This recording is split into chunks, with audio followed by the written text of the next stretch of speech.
I learned my husband cared for me only after his family left me freezing outside their door. That was the first truth of my marriage to Adrian Blackwood, and it came to me under a midnight sky, with snow gathering on my veil and the windows of his family estate glowing gold behind me. Inside, Réveillon music floated through crystal walls. Laughter rose with champagne. Somewhere in that bright room, people were counting down to a new year as if mine had not already ended. My name was Clara Whitmore. I was 24 years old, white-skinned, dressed in a wedding gown too thin for a December night in upstate New York, and I had been married for less than 6 hours when the Blackwood family decided I needed to remember my place. My fingers were numb around the diamond ring on my left hand. The ring was too heavy. The snow was heavier.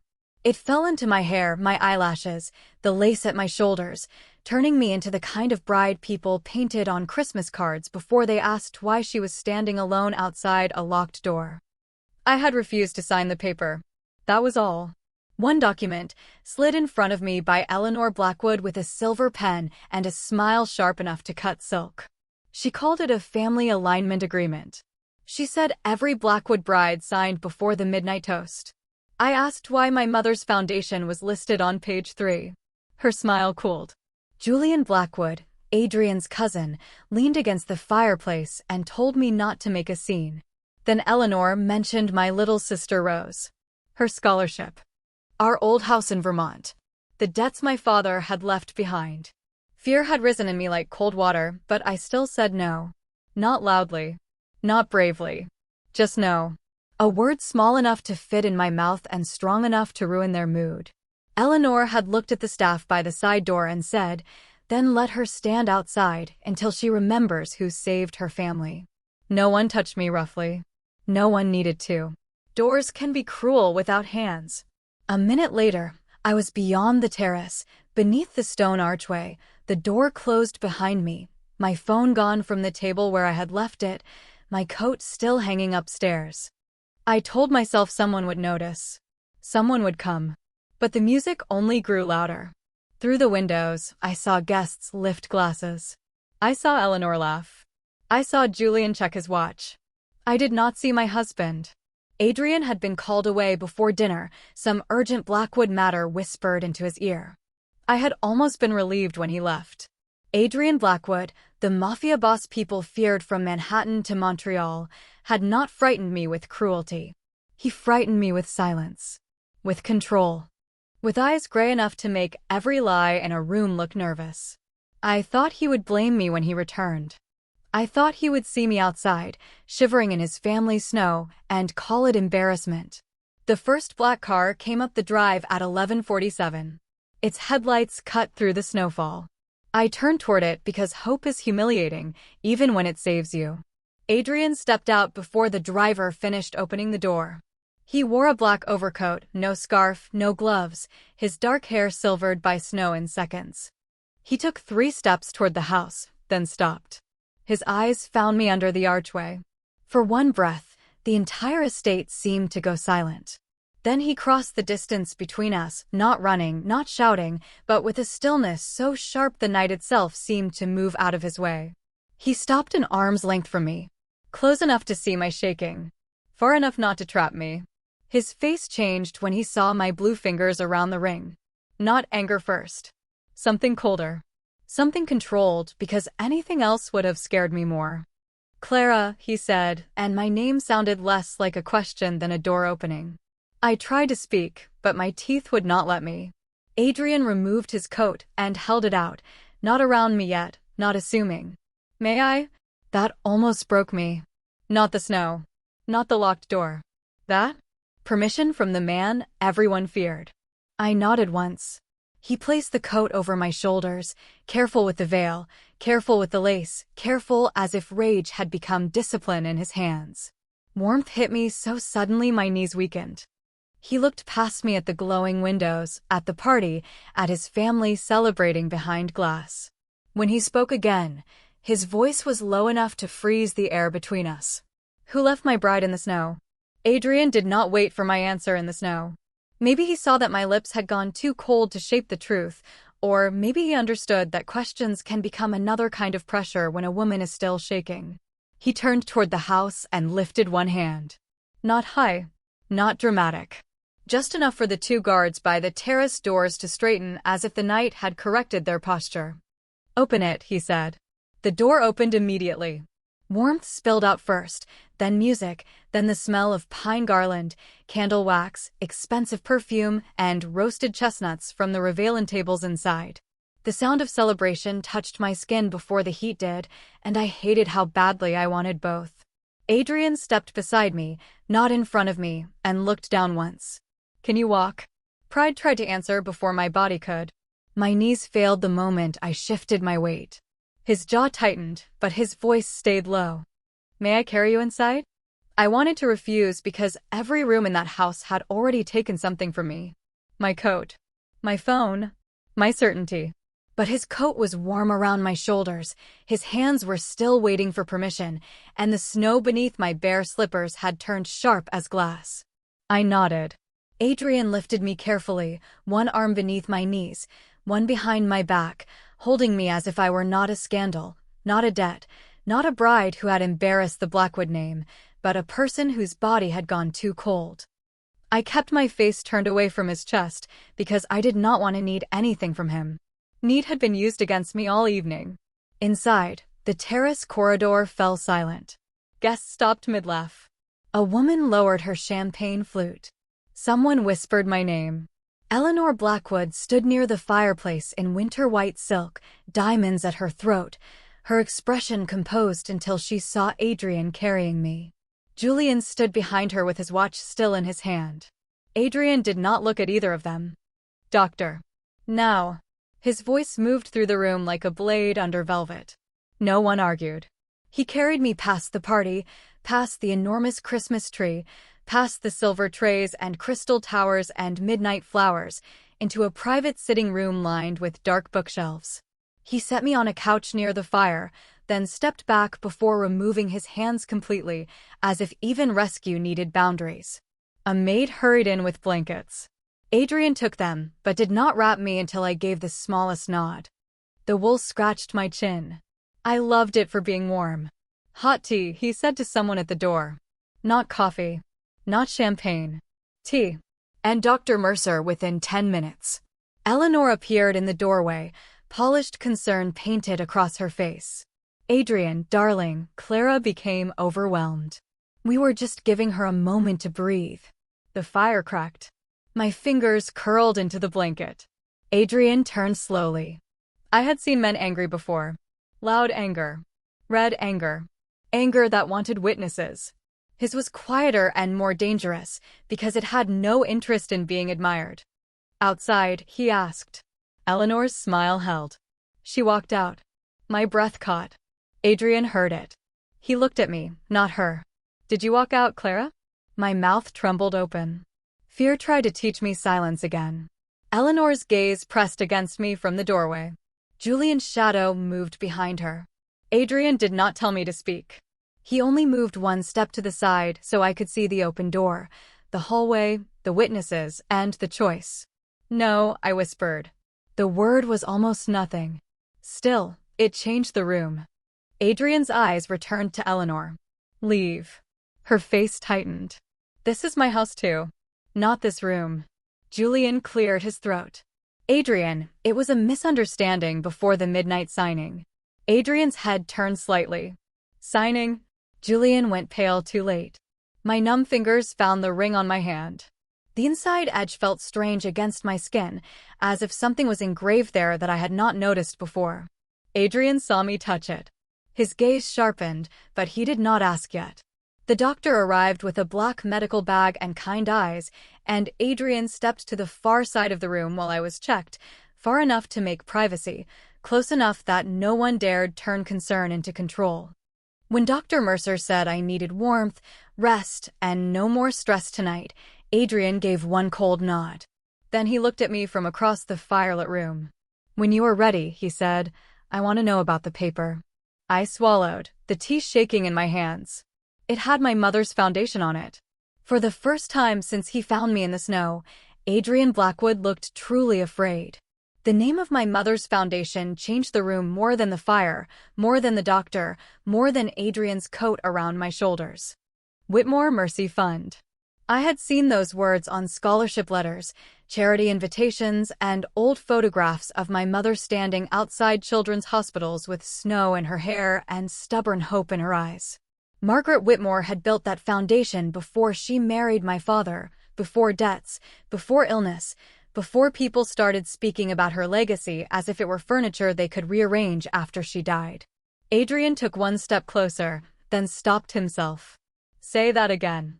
His voice was low, but something inside it had gone carefully still. I wrapped both hands around the mug of tea because warmth gave me courage in small doses. The paper Eleanor gave me. Page 3 listed Whitmore Mercy Fund. She said it was a family alignment agreement. She said every Blackwood bride signed before the midnight toast. Adrian looked toward the closed door. Beyond it, the party had begun to sound wrong. Too bright. Too alive. Like laughter on top of ice. Who else was in the room, he asked. Eleanor. Julian. Two men I did not know. A notary, I think. He never looked at me. Did anyone explain the document? Eleanor said explanation would only make me nervous. A muscle moved in Adrian's jaw. And Rose. My little sister's name hurt worse now that feeling had returned to my fingers. She said if I refused, Rose's scholarship could be reconsidered. She said the Vermont house was fragile. She said my family had been protected long enough by Blackwood generosity. My laugh came out thin and useless. I thought she meant you. Adrian's eyes found mine. I did not know. I wanted to believe him. That was the terrifying part. I had been trained all evening to think of him as the shadow behind every locked door, but the shadow had found me in the snow and asked permission before giving warmth. Then why did you marry me? The question escaped before I could make it softer. The fire cracked between us. Adrian looked at the ring on my hand, then at my face. Because your father asked for protection 2 months before he died. He said Arthur Whitmore's debts were circling your family. He said your mother's foundation had enemies. I thought marriage would place my name between you and the men trying to reach her money. You thought marrying a stranger was protection? His face did not flinch from the ugliness of it. I thought power was protection. The honesty landed harder than an excuse would have. Dr. Mercer closed his bag near the door and said gently she should not be questioned much longer. Adrian nodded without taking his eyes off me. No one questions her again tonight unless she asks. The doctor left. The room became ours and not ours, safe but not simple. I touched the ring again. The inside edge pressed against my skin with tiny ridges. There is something carved in here. Adrian's eyes sharpened. May I see? I hesitated. A wedding ring should not have felt like evidence. But nothing about that night belonged to what should have been. I slipped it off slowly and placed it on the table instead of into his hand. He noticed. He accepted the boundary without comment. He bent toward the firelight and read the engraving inside the band. His face changed. This is not a Blackwood mark. What is it? A Whitmore crest. My heart stumbled. That is impossible. Eleanor gave me that ring before the ceremony. Adrian straightened, holding the ring only by the edges. Your mother sent me a ring years ago with a letter. I never opened the package. I thought it was another legal warning from Helen Graves. Helen. Your mother's attorney. The name moved through me like a door opening in memory. Helen Graves had come to our house after my mother died. Arthur called her difficult and sent her away. I had been 17 and too tired from grief to ask why. Adrian placed the ring back on the table. I am calling her. It is almost midnight. Then she will understand why it cannot wait. He reached for his phone, then paused. Do you want her here? Not should I. Not I will. Do you want? I looked at the ring, the fire, the closed door where his family waited with music and champagne and papers they had wanted me to sign before the year changed. Yes, I said. And I want my phone back. Adrian's gaze went dark, but his voice stayed controlled when he answered. Then we start there. Adrian did not raise his voice when he asked for my phone. He opened the sitting room door, and the sound of REVEILLON rushed in again, bright and careless, as if the house had not just tried to turn me into a lesson in the snow. Eleanor stood in the hallway with Julian beside her, both dressed like Celebration had chosen them personally. Behind them, guests pretended not to stare. No one did it well. Adrian looked at his stepmother first. Clara's phone. Eleanor blinked once. I do not have it. Then find the person who does. Her smile tightened. Adrian, this is becoming unpleasant. He stepped into the hallway, leaving the door open behind him so I could see and be seen. That mattered. Nothing private. Nothing hidden. A bride was left outside in 20-degree weather without her coat or phone. Unpleasant started before I arrived. Julian gave a nervous laugh. She misunderstood. Eleanor only wanted her to cool down. The sentence entered the room and died there. Adrian turned his head slowly. Say that again for the cameras. Julian's face emptied. I looked past him then and noticed two small black domes in the ceiling corners, security cameras tucked into the old molding like quiet eyes. Adrian lifted his phone. Security, preserve corridor footage, terrace footage, signing room footage, and all exterior gate feeds from 10:30 tonight until now. No edits. No internal review without Helen Graves or independent counsel present. Eleanor's composure cracked just enough for me to see fear beneath the diamonds. You're involving outsiders in family business? My wife was outside, Adrian said. Family had its chance. My wife. The words should have frightened me. They did, a little. But he did not say them like ownership. He said them like responsibility had finally learned my name. A staff member appeared with my phone on a silver tray, as if returning stolen dignity required presentation. The screen was dead from cold. Adrian took it, then paused at the threshold and looked at me. May I bring it to you? I nodded. He crossed the room and placed the phone on the table beside my ring, not in my hand, not taking my fingers as excuse for comfort. Charger, he asked. I almost smiled from exhaustion. Please. He plugged it in himself, then moved back. The screen lit slowly. 7 missed calls from Rose. 12 messages from Arthur. 3 from an unknown number. My hands shook as I opened Rose's messages first. Clara, where are you? Eleanor said you needed rest. Arthur said not to bother Adrian. Please answer. Then the last one, sent 8 minutes ago. They're saying you walked out because you regretted marrying him.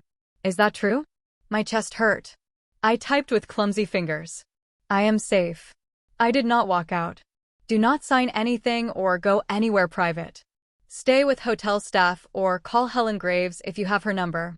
Rose replied almost instantly. I am in Vermont. Arthur called me from the party.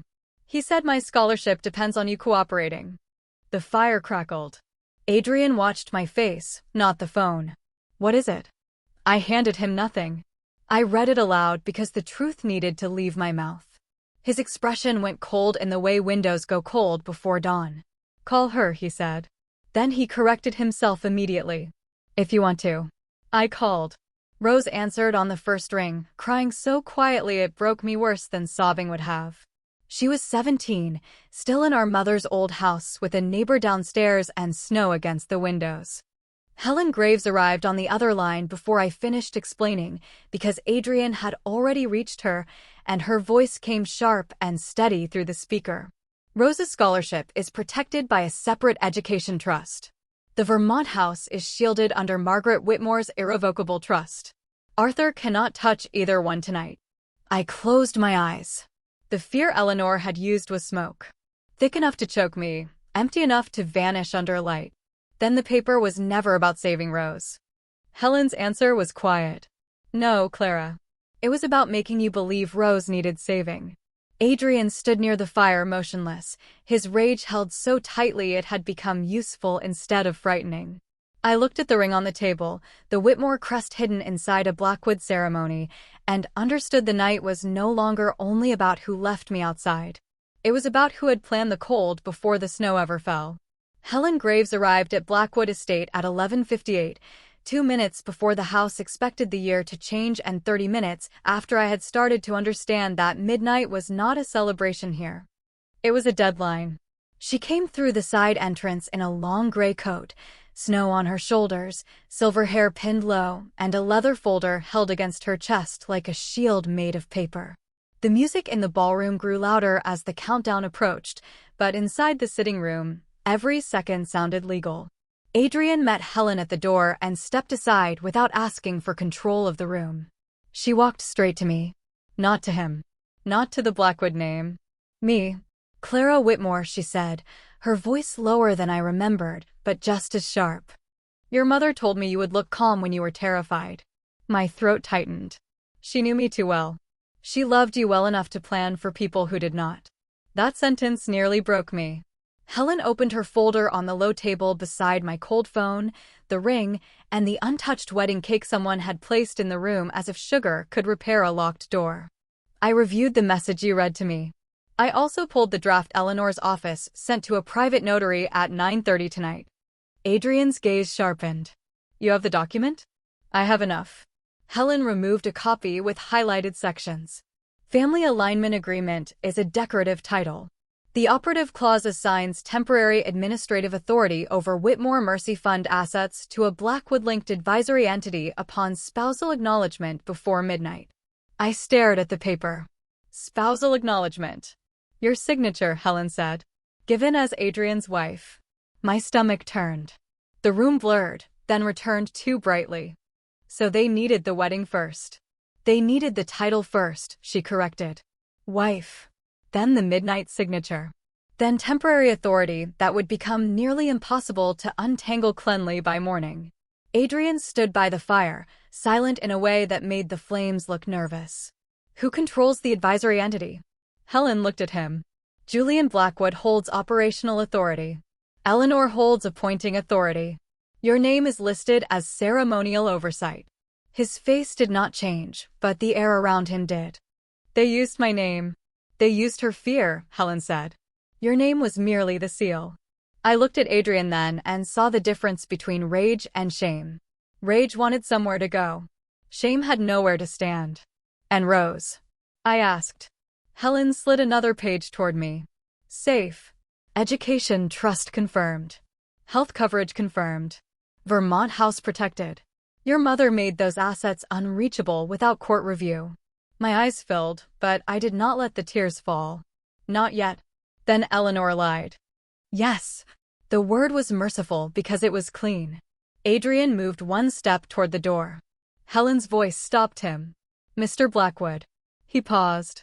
If you walk into that ballroom with anger first, they will make Clara the reason for a family spectacle. If you walk in with records, they become the spectacle. He looked at me. Not for permission to be angry. For direction. The countdown began beyond the walls. 10, 9, 8. Champagne glasses lifted. Laughter rose. The whole house leaned toward midnight while I sat wrapped in the coat of a man I had feared, reading the contract that would have turned my mother's mercy into someone else's empire. Do you want the toast stopped? Adrian asked me. 7, 6, 5. I touched the ring on the table, the Whitmore crest hidden inside it, my mother's mark placed where no one thought I would look.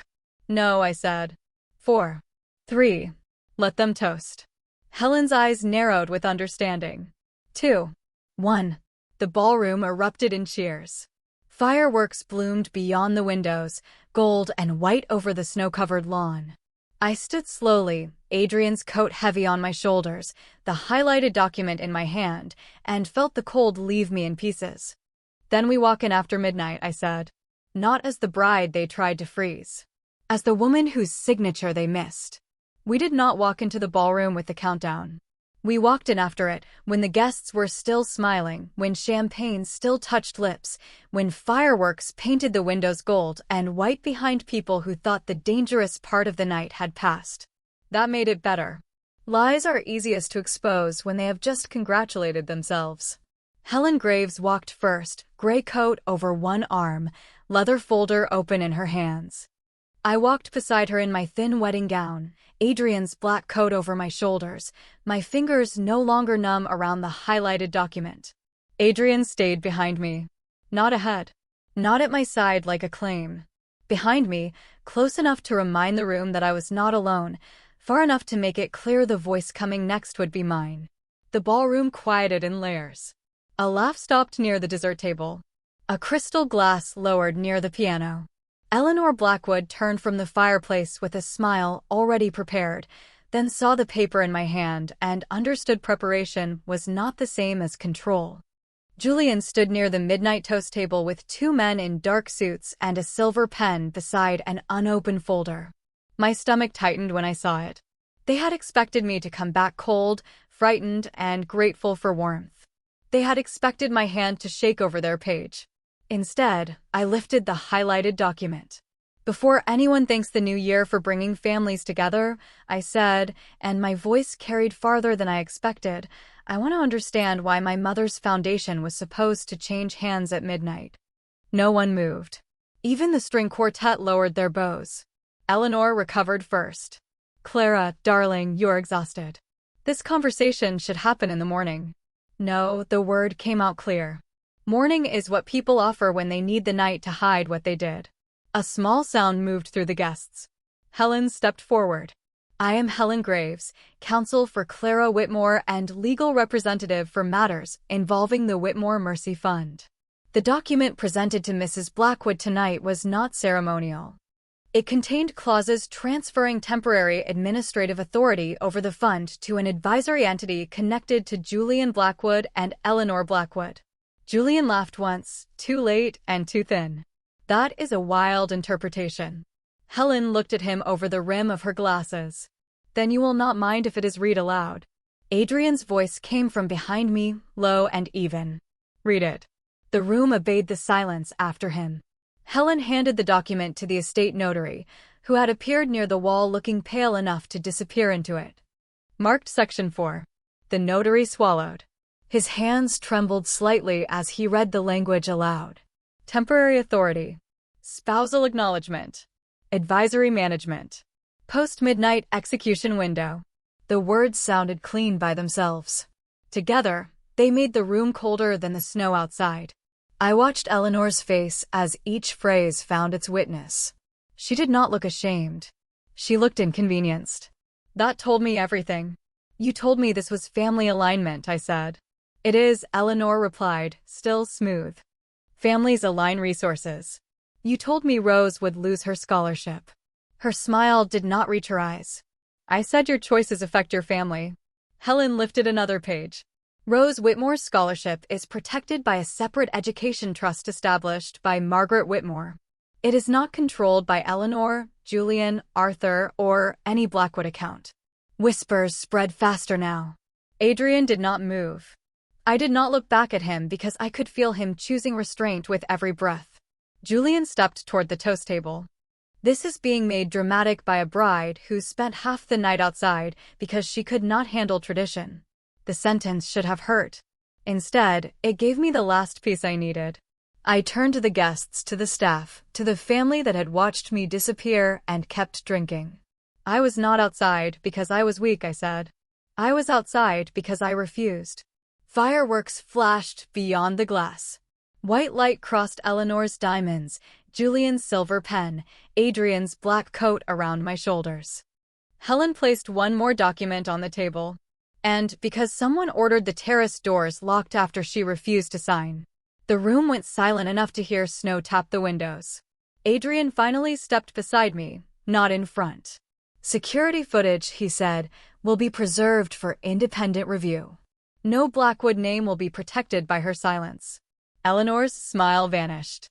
And for the first time that night, the cold was no longer mine to carry.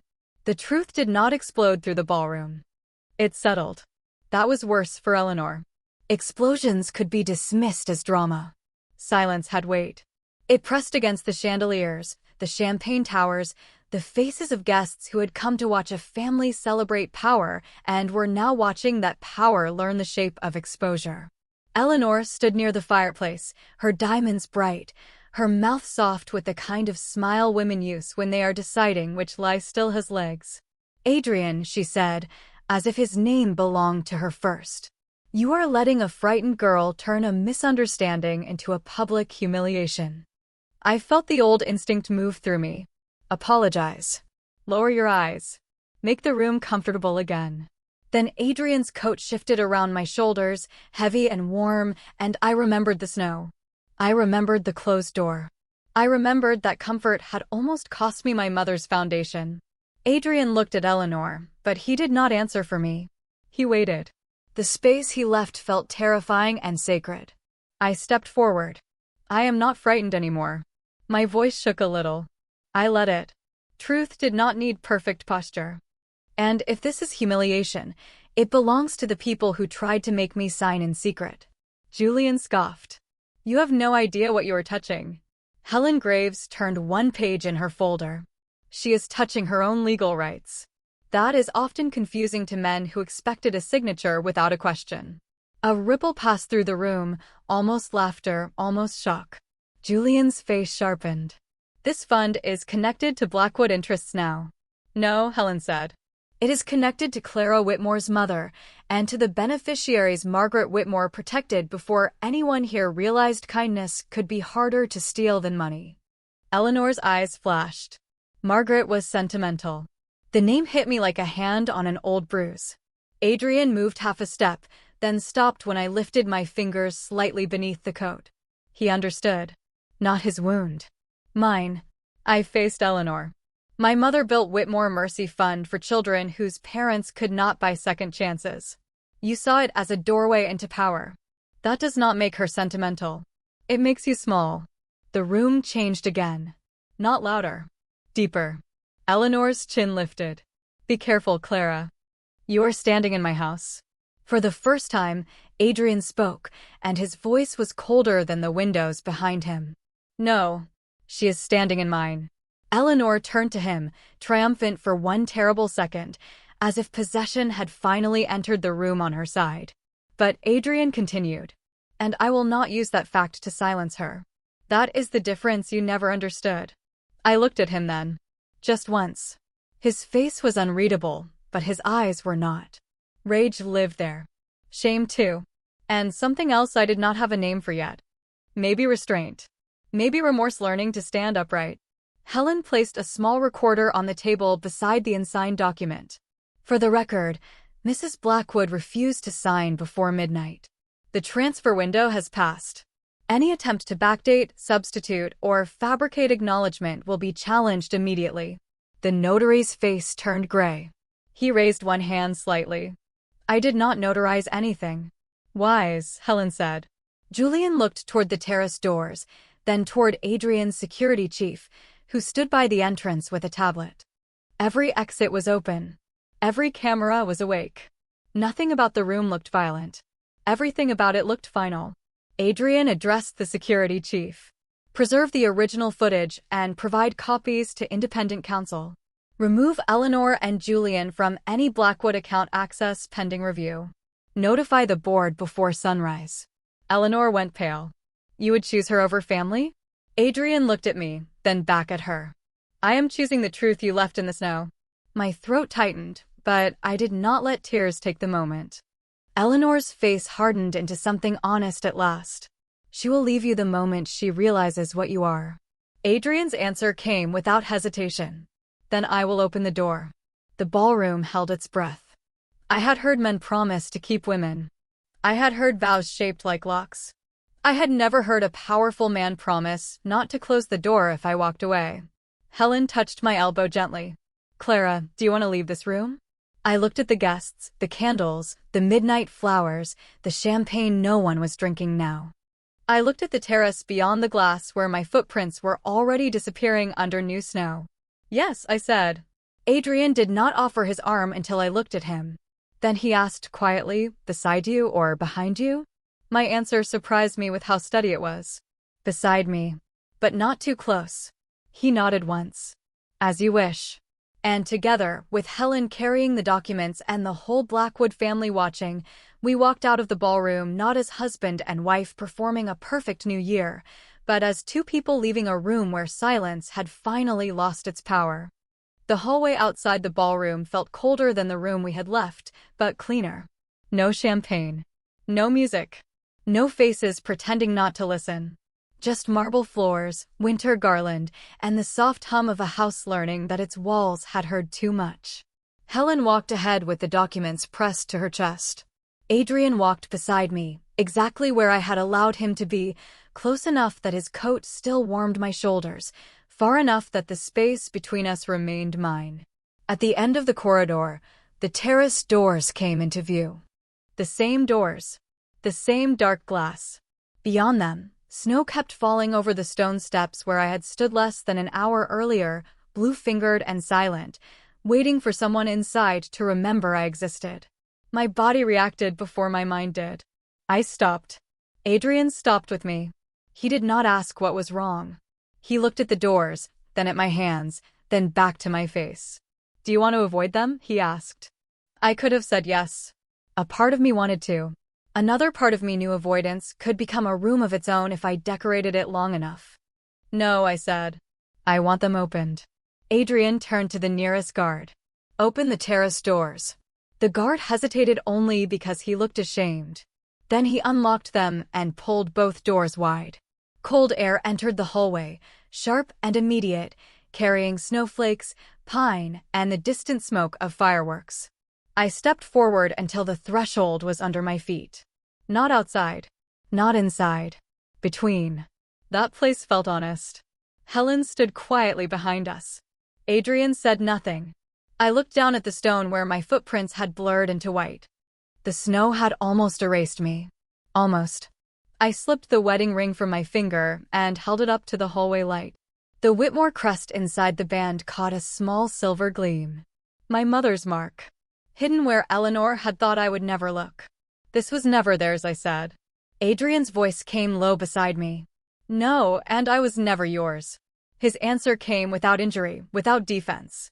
"No," I looked at him then. The man I had married at noon, feared at dinner, and followed out of a ballroom after midnight. You understand that? I am learning it again every time you say it. That was not romance. Not yet. It was better. It was respect making room for truth before feeling tried to decorate it. Helen cleared her throat softly. "Clara, I recommend we secure the ring with the documents for now." I nodded, then paused. "After I call Rose." Adrian looked at his phone immediately, then stopped himself and looked at me. "Yours is charged enough." A small, tired smile moved through me. "Progress." He almost smiled back. Almost. I called my sister from the threshold, with the terrace open and the snow visible beyond my shoes. Rose answered in a whisper. "Clara, I am safe." My voice broke on safe, but I let it. "Your scholarship is safe. The house is safe. Mom protected us." Rose cried then, full and young and no longer trying to sound brave for me. I listened until her tears slowed. "Did he hurt you?" she asked. I looked at Adrian. He stood with his hands at his sides, not pretending the question did not matter. "No," I said. He asked who closed the door. The answer seemed to confuse her, but someday she would understand. When I ended the call, Helen took the ring and sealed it in a small evidence envelope. The diamond looked less powerful inside plastic. Most things did, once removed from performance. Adrian turned toward me. "Where do you want to go tonight?" "Not my room. Not our room." "Where?" I thought of the bridal suite upstairs, full of makeup and white silk and the version of me they had expected to finish shaping. I thought of the Blackwood bedrooms, all dark wood and inherited silence. Then I thought of my mother's old house in Vermont, snow around the porch, Rose upstairs, memories waiting in every drawer. "I want to go home," I said. "To Vermont." Helen nodded. "I can arrange a car." Adrian's eyes held mine. "The roads are rough tonight." "Then I will leave in the morning." "Where will you sleep until then?" The question was practical, but something in the house made every room feel like a test. Before I could answer, he added, "There is a guest wing on the east side. Private entrance. Helen can stay in the adjoining room. I will be in the opposite wing. You will have the key." I looked at him for a long moment. "And if I leave before dawn? Then the car will be ready. And if I never come back?" Snow drifted between us through the open doors. Adrian's face stayed calm, but his eyes did not. "Then I will remember that warmth is not proof of ownership." I breathed out slowly. Behind us, the house remained bright with a new year that no longer belonged to Eleanor's toast. Ahead of me, the snow waited, not gentle, not cruel, only honest. I stepped back from the threshold and let the doors close. Not because I was afraid of the cold anymore. Because this time, I was the one choosing when to come inside. The East Guest Wing did not look like a place where anyone expected a bride. That made it easier to breathe. There were no white flowers, no champagne, no portraits of Blackwood men watching from heavy frames. Just a long, quiet hallway, a bedroom with pale blue walls, a fire already lit, and a brass key placed on the inside of the door where I could see it.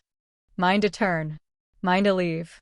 Helen checked the windows, the phone line, the adjoining room, and the hallway camera before she let herself sit in the armchair near the fire. "I will be next door," she said. "The car to Vermont will be ready at 8. Earlier if you ask." I touched the key on the table. Did Adrian arrange all of this? He gave the instruction. I approved the terms.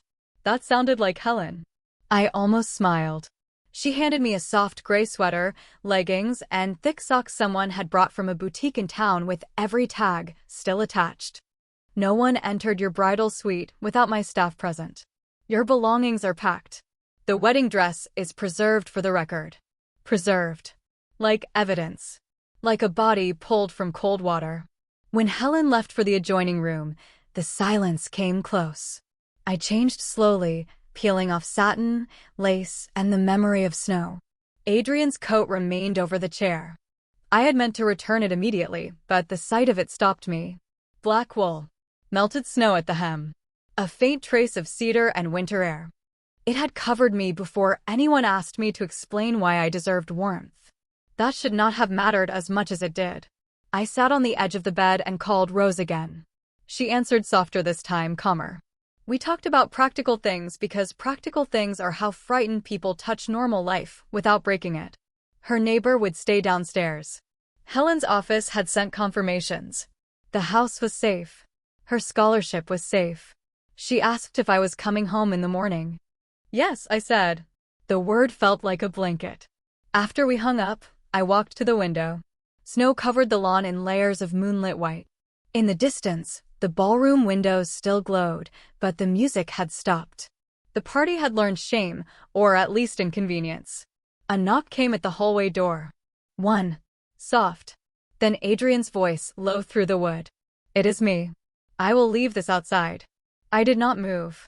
"What is it?" "Your phone charger. And a copy of the security preservation notice. Helen has the original. You can leave it." A pause. "I will." His footsteps did not retreat immediately. Neither did mine. I stood on one side of the locked door in borrowed clothes, no ring, no shoes, no role that fit the house. He stood on the other side, the husband I had known for 12 hours and understood less than the snow. "Adrian," I said before I could stop myself. "Yes." "Did you know Eleanor hated my mother?" Silence. "Then, no, did you hate her?" "Your mother." "Yes." "No." I feared what she could see. That answer touched something too close to my ribs. What did she see? That I believed control could keep people safe because love had failed too many times in my family. I leaned my forehead against the door, not because I wanted it opened, but because it felt steadier than air. "And now?" His voice lowered. "Now I know control can leave a woman freezing outside and still call itself order." The hallway was quiet. I looked at the brass key in my hand. "You could have come in if you wanted." "No," he said. "I could not." "Because Helen would stop you? Because you did not invite me." My eyes burned. I hated that the safest sentence of the night came from the most feared man in the house. "Good night, Adrian." "Good night, Clara." His footsteps faded then. I opened the door only after they were gone. The charger and documents lay on the carpet, exactly where he said they would be. No note. No demand. No attempt to make kindness memorable. I picked them up and closed the door again. The key turned smoothly under my hand. For the first time that night, a locked door did not feel like punishment. It felt like proof that I was the one deciding which side of it I slept on. Morning arrived pale and merciless over Blackwood Estate. The snow had stopped before dawn, leaving the lawn smooth and white, as if the night had tried to cover its own tracks. I woke in the East guest room with my hand still near the brass key on the bedside table and Adrian's coat folded over the chair across from me. For a few seconds, I did not remember where I was. Then the fire snapped softly, the ring was gone from my finger, and memory returned in pieces. The terrace. The document. Eleanor's smile. Adrian asking permission before warmth. Helen knocked from the adjoining room at 7:15, already dressed, already holding coffee and a folder thick enough to make morning feel official. "The car is ready," she said. "Rose is expecting you by noon." The trust freeze was confirmed at 6:42. Eleanor and Julian are suspended from all Blackwood-linked advisory entities pending independent review. I sat up slowly. "And Adrian?" Helen looked at me over the rim of her coffee cup. "He signed a statement before sunrise." My chest tightened before I could stop it. "What kind of statement?" She placed one page on the bed beside me. Adrian Blackwood acknowledges that Clara Whitmore was presented with undisclosed financial documents under family pressure, denied reasonable access to her phone and coat, and left outside the residence after refusing to sign. Adrian Blackwood will not oppose any legal action taken to protect Clara Whitmore, Rose Whitmore, or Whitmore Mercy Fund. The words were plain. No poetry. No apology dressed as romance. That made them stronger. At the bottom, his signature cut across the page in dark ink. I read it twice, then a third time because some wounded parts of me still expected protection to come with a hidden hook. Helen noticed. "There is more." She handed me another document. Postnuptial release and annulment option. Signed by him. No claim to your assets. No claim to the foundation. No confidentiality demand. No meeting required. I looked up. "He prepared this already?" "Before you woke." The room became very quiet. Outside, a branch dropped snow onto the window ledge. Why would he do that? Helen's face softened, not with sentiment, but with experience. "Because last night you were left outside one door. He seems determined not to become another." I dressed in my own clothes from the packed bag, jeans, boots, a cream sweater, my mother's old scarf. No satin. No ring. No borrowed title pressing into my skin. When I came downstairs, the estate looked hungover from truth. Staff moved quietly. Flowers were being removed from the ballroom. Champagne flutes sat empty on trays. A midnight that had been planned as a transfer had become evidence by daylight. Adrian waited near the front hall, not blocking the entrance, not near the stairs, not in the center like a man expecting farewell to organize itself around him. He stood beside a table where my phone, charger, coat, and documents had been placed in neat order. My coat. Not his. I glanced toward the chair where his black overcoat lay folded separately. He followed my gaze. "Keep it until Vermont," he said. "The car is warm, but the driveway is not." "Is that an instruction?" "A recommendation." "And if I refuse?" His eyes met mine. "Then you will be cold by choice, and I will dislike it silently." I almost smiled. Almost. Helen walked ahead to speak with the driver, giving us distance without leaving us hidden. Adrian handed me the folder. "Everything Helen needs is inside. Copies only. Originals are with independent counsel. You are making it hard to believe you are the villain everyone warned me about. Do not stop being careful because I behaved decently for one night." That answer stayed with me. It did not ask to be trusted. It asked to be examined. What happens to Eleanor and Julian? Review. Removal where the records support it. Legal consequences where counsel advises. No dramatic revenge? His mouth tightened, not with amusement. "You asked not to become the reason for a family war." I looked at him then, at the man who had the power to turn rage into spectacle and had chosen paperwork because I needed peace more than performance. Thank you for listening. Thank you for saying what you needed clearly enough that I could not pretend my anger was the same thing. The words warmed and hurt. I stepped toward the door. He opened it, then stepped aside. Snow light rushed in, clean and bright. At the threshold, I turned back. "I am going home to Rose." "Good. I do not know when I will come back." His face stayed calm, but his eyes did not. "Then I will not wait where you can see me." That was the first beautiful thing he said to me, and it was beautiful because it asked for nothing. I walked out wearing my own coat, carrying his folded over my arm because the morning was still cold and I was not done learning which warmth belonged to me. The drive to Vermont took 3 hours because the roads were slow with snow and the world seemed determined to make me watch every mile between who I had been and who I was trying to become. Helen rode in the front passenger seat, answering calls in a voice that made legal chaos sound like weather she had expected. I sat in the back with Adrian's black coat folded beside me, my own coat buttoned to my throat, and the folder of signed statements resting on my knees.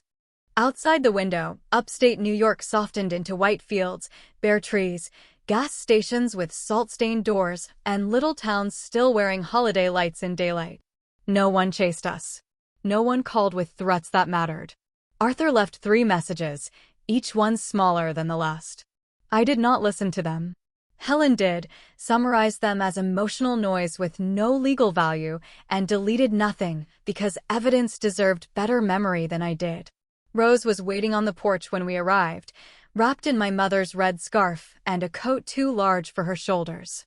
She ran down the steps before the car stopped completely, then froze halfway, as if the night had taught her to ask permission even from relief. I opened the door myself. That was enough. She crashed into me, all elbows, tears, and winter breath, and I held her so tightly the folder almost slipped from my hand. "You came home," she whispered. "I told you I would." People say that. I know. The house behind her looked smaller than I remembered, white clapboard, green shutters, porch light still on though it was noon. My mother had planted lavender by the walkway, now buried under snow. Inside, everything smelled like old wood, cinnamon, and the lemon polish Rose used when she was scared and needed furniture to prove life could be controlled. Helen sat up at the dining table with her laptop, turning our mother's house into a temporary command center of paper, chargers, and calm. Rose made grilled cheese because it was the only thing she could cook without crying into it. I ate half of one standing by the kitchen sink, still holding Adrian's statement in my mind like a warm coal I was afraid to touch. By afternoon, Helen confirmed the court review had expanded. Whitmore Mercy Fund was secure. Rose's scholarship was locked. The Vermont house was protected. Eleanor and Julian were officially removed from advisory access pending investigation. Adrian's signed statement had gone further than necessary. That was what Helen said. Further than necessary. I looked at the black coat hanging over the back of a kitchen chair and wondered why restraint could feel louder than pursuit. "Are you going back?" Rose asked that evening. Snow had begun again, tapping the kitchen windows gently. She sat across from me with a mug of cocoa, her eyes clearer now but still careful. "Not tonight." "That is not what I asked." I smiled faintly. She was 17 and already learning to cross-examine like Helen. "I do not know." Rose looked toward the coat. "Did he scare you?" I thought of Adrian in the hallway on the other side of a locked door, saying he could not come in because I had not invited him. "Yes," I said honestly. "At first." "And now?" I wrapped my hands around my tea. "Now I am more afraid of confusing gratitude with love." Rose nodded slowly, older than she should have been. "Mom would tell you to take your time." My throat tightened. Mom left instructions in a ring. Then she would definitely approve of paperwork before feelings. I laughed then. Really laughed. It startled both of us, and after a second, Rose joined me, the sound shaky but alive. That night, I slept in my childhood room under a quilt my mother had sewn, with my phone charging beside me and the brass lock on my door unused. No one stood outside. No one waited in the driveway. Adrian did not call. At 10:30, Helen forwarded one message from his legal office, not directly from him. "Mrs. Blackwood may use the Blackwood name for protection as long as she chooses and release it whenever she chooses." I read it 3 times. Mrs. Blackwood. Clara Whitmore. Bride. Sister. Daughter. Survivor. Names had been placed on me all my life like coats in weather I did not choose. For the first time, one came with a hanger, an open closet, and no hand forcing my arms through the sleeves.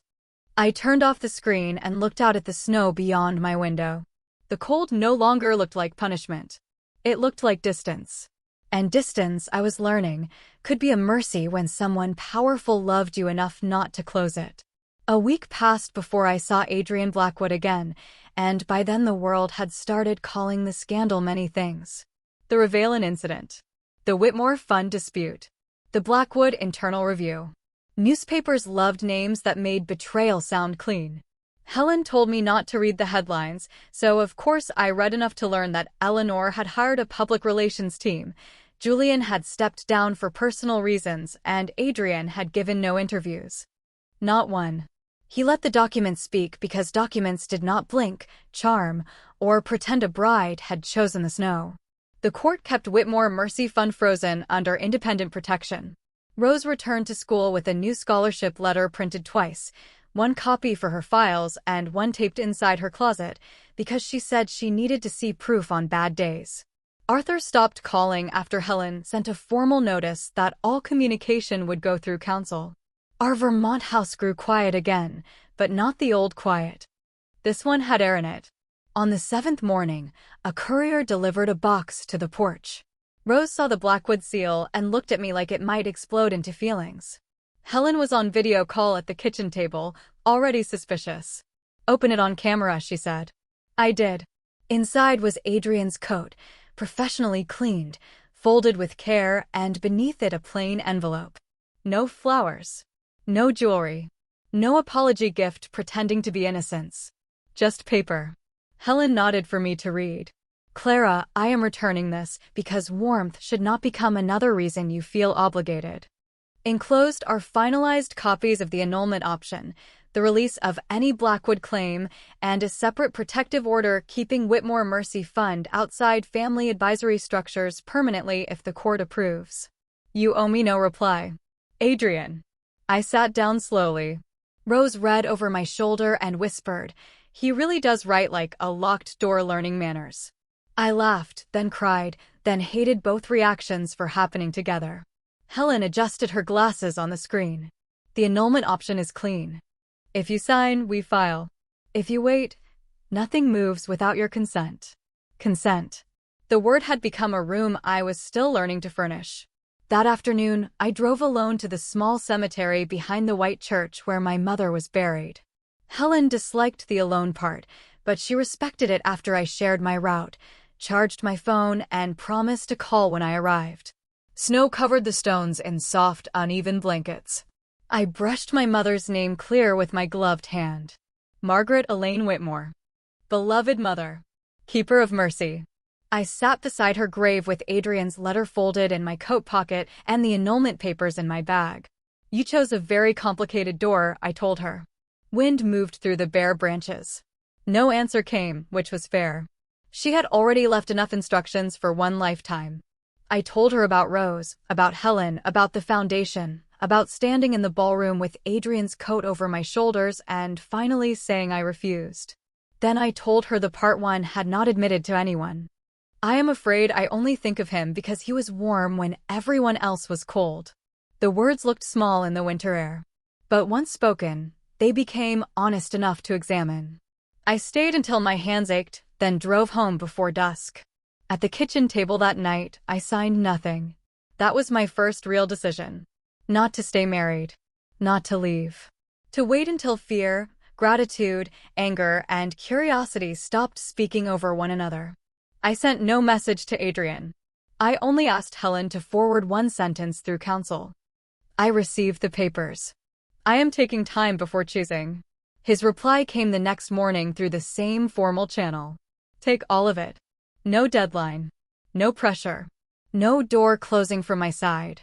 I read it while snow melted off the porch roof in slow silver drops. Rose was making pancakes badly.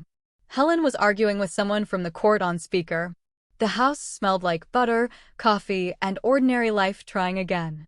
I folded Adrian's message and placed it beside my mother's copy of the Whitmore Trust. For the first time since the wedding, I understood that safety was not always a place you ran to. Sometimes it was the silence after someone powerful gave you every reason to answer and still let you keep your voice for yourself. 1 month later, I returned to Blackwood Estate in a white wool coat that belonged to me. Not a wedding dress. Not Adrian's coat. Not a borrowed warmth. Mine. The road up the hill was cleared now, but snow still lay thick across the fields, bright under a pale January sun. The house looked different in daylight.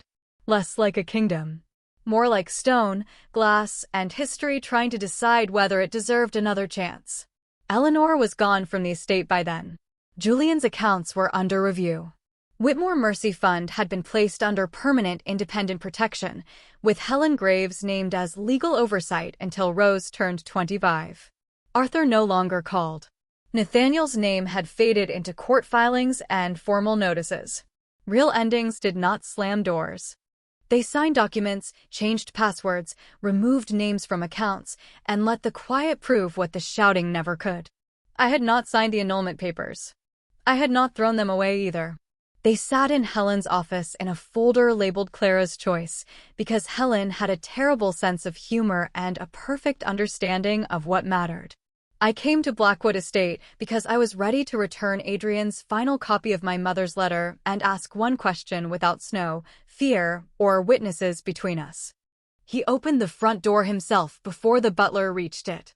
He wore a dark sweater, no suit, no armor except the kind men like him built under their skin.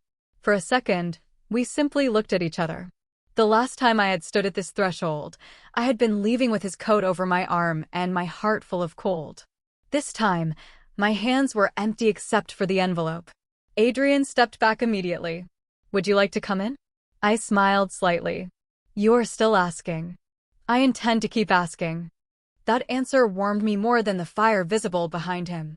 I stepped inside because I wanted to, and he closed the door without locking it. The sound mattered.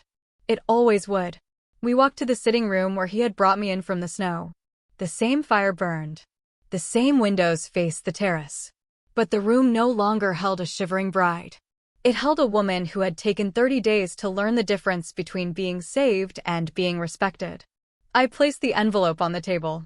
"My mother wrote that you should not protect your family from my truth." "You did not." Adrian looked at the letter but did not touch it. "I should have known sooner." "Yes." His eyes lifted to mine. "I know. No defense. No excuse. Just the truth standing without decoration." I sat in the chair nearest the fire. He remained standing until I pointed to the one across from me. Another small permission. Another small proof. "I have not signed the annulment papers," I said. His face went still. "Clara, you do not owe me an explanation. I am not giving you one. I am giving myself one out loud." He listened. That had become the most dangerous thing about him. I did not sign because I needed to know whether staying married felt like another locked door. My fingers touched the edge of my coat. Some days it did. Some days it felt like a shield I did not ask for. Some days it felt like your name standing between me and people who thought they could still reach me. "Then sign them," he said quietly. "If my name feels like a door closing, sign them." My throat tightened. "You say that too easily." "No," he said. "I say it because it is hard." Snow slid from a branch outside the window, falling soundlessly past the glass. I looked toward the terrace, toward the place where the night had changed. "I am not ready to be your wife in any way that matters." His jaw tightened once, then relaxed. "Understood. But I am ready to know you without a wedding between us." He did not move. "What does that mean?" "It means Helen files a legal separation agreement first. It means my foundation stays mine. Rose stays protected. I keep my house, my name, my attorney, my car keys, and the right to leave any room." "Yes." "It means coffee, walks, conversations. No private family rituals. No documents I do not read. No warmth that comes with a debt." His voice lowered. "Yes. And someday, if I choose to sign the annulment, you let me." "Yes." "And if someday I choose not to?" Adrian's eyes held mine, gray and careful and full of something he refused to use against me. "Then I will ask again what you want that day." I breathed out, and something inside me finally loosened. Not love fully. Not yet. Something better for the beginning. Trust with its eyes open. I stood and walked to the terrace doors. He stayed behind until I looked back. "Open them," I said. He did. Cold air entered the room, clean and sharp, lifting my hair from my shoulders. I stepped onto the stone terrace where I had once stood freezing in satin, waiting for someone to remember I was human. This time, Adrian did not follow until I held out my hand. He came beside me, not too close, and placed his hand in mine only after I closed my fingers first. The snow was still cold. The house was still powerful. The man beside me was still dangerous in ways I would never romanticize. But the door behind us was open, the fire inside was warm, and my feet were pointed whichever way I chose. "Are you cold?" he asked. I looked at our hands, then at the snowy road leading away from the estate, then at the open doorway behind us. "A little. Do you want to go inside?" I smiled, small and real. "Not yet." Adrian nodded and stayed with me in the cold, because for once, warmth was not something I had to earn by surrendering. My new year had not begun at midnight, with champagne and vows and a locked terrace door. It began the moment a feared man found me in the snow and asked who had left me there. It continued when he learned that saving me did not give him the right to keep me. Real love does not demand you stay by the fire. It opens the door, stands with you in the cold if you choose it, and lets you decide whether warmth feels like home.